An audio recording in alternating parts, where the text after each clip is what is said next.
예, 안녕하세요. 부부의 삶공부 마친 간증문을 시작하겠습니다. 새로운 공부가 시작되면 항상 설레고 부담스럽습니다.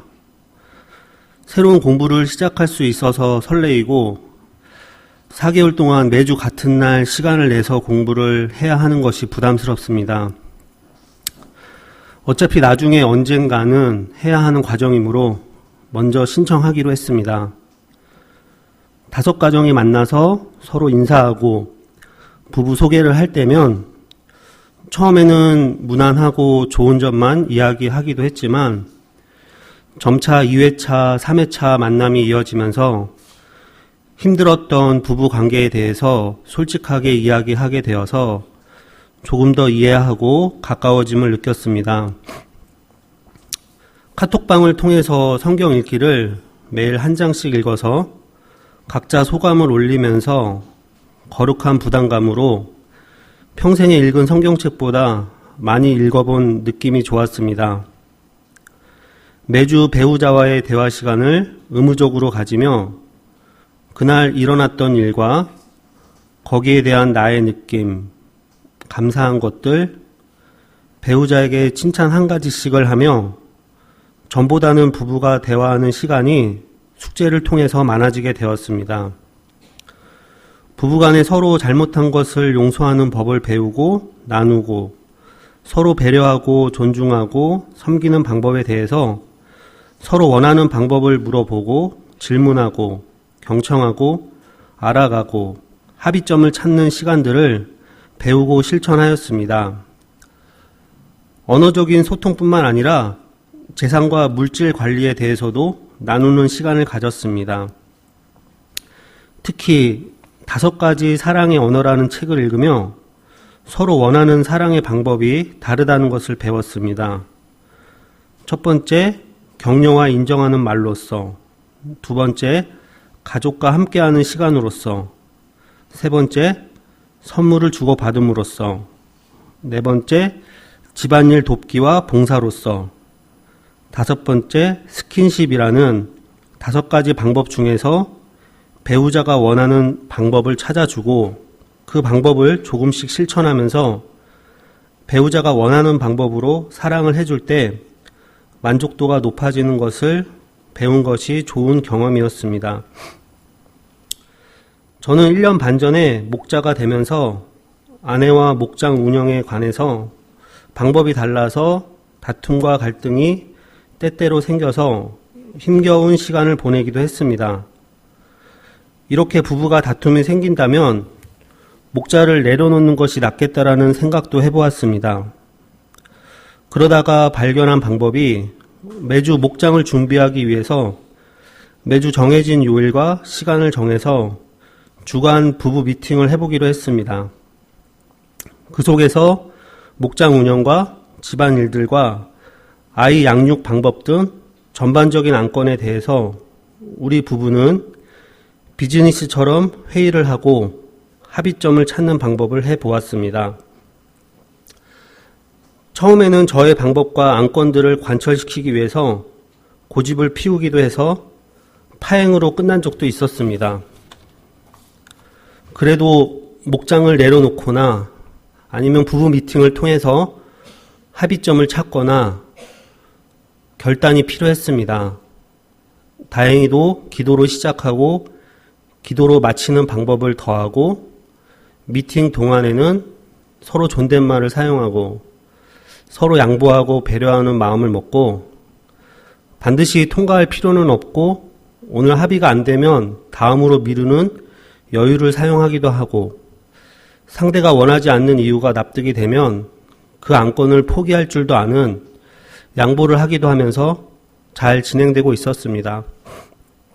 사랑의 언어를 배우고 서로 같이 기도해 주는 것을 배우고 우리 부부가 비즈니스적인 주간 부부 미팅에서 보탬이 더해지면서 더 좋은 방법들을 배우게 되면서 우리 부부 미팅은 더 업그레이드 되는 것을 느꼈습니다.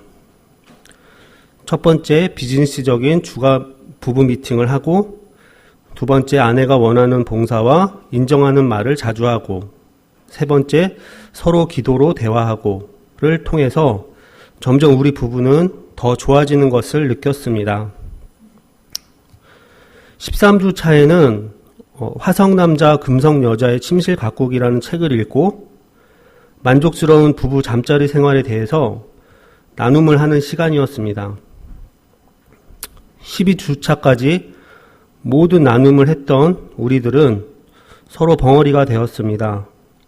어색함은 자녀의 올바른 성교육에 대해서 나누는 시간으로 주제가 바뀌기도 했습니다. 이러다가는 마지막 시간이 의미 없이 마무리될 것도 같았습니다. 마지막 시간에 자녀의 성교육에 대해서 이야기하기보다는 각자 부부 잠자리 관계에 대해서 터놓고 이야기했으면 합니다라고 제안을 했습니다. 각각 부부 사이에서 잠자리 관계에 대해서 잘못하고 있는 것이나 소통이 잘 안 되었던 방법과 그래서 지금은 잘 되고 있는 방법을 나누자고 했습니다. 그랬더니 기다렸다는 듯이 어떤 부부가 먼저 나누니 이어서 다른 부부들도 나누게 되었습니다. 우리가 이런 것도 나눌 수 있을까 했던 시간이 부부 잠자리 관계에 대해서 고민을 나눌 수 있었습니다. 목사님 부부도 놀라고 우리 모두 놀라는 시간이었습니다. 그래서 우리는 서로 방귀를 튼 사이라고 훈훈하게 마무리를 했습니다. 그렇게 13주 차를 잘 마치고 앵콜 신혼여행을 떠나기로 했습니다. 저는 여행 준비위원 중에 한 명으로 뽑혀서 편하지 못한 마음으로 여행 스케줄을 준비했습니다. 함께 준비한 집사님과 여러 번의 회의 끝에 드디어 일정표를 마치고 실행에 옮겼습니다.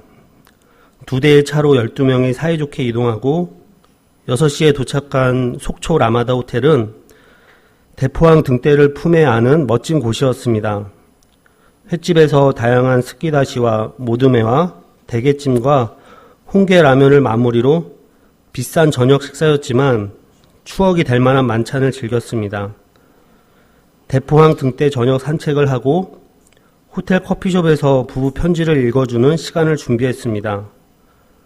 동해 바다가 보이는 커피숍은 낭만적으로 편지를 읽어주는 시간을 멋지게 꾸며주었습니다. 진심으로 부부가 서로에게 편지를 읽어주는 시간은 이번 여행의 하이라이트라는 것을 경험했습니다. 밤에는 야식으로 새우튀김을 먹고 길거리 공연을 보며 첫날의 아쉬움을 달래주었습니다.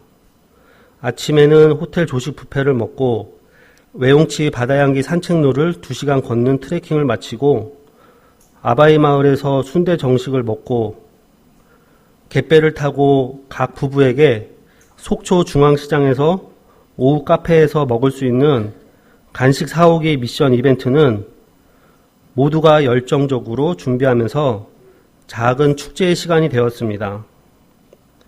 내 인생의 카페가 되어버린 바다 정원에서는 마지막 시간을 휴식으로 달래는 시간을 가지고 집으로 돌아왔습니다. 이런 여행의 여러 장소보다는 서로 방귀를 튼 사이끼리 다녀오는 여행이라서 더 뜻깊은 시간이었습니다.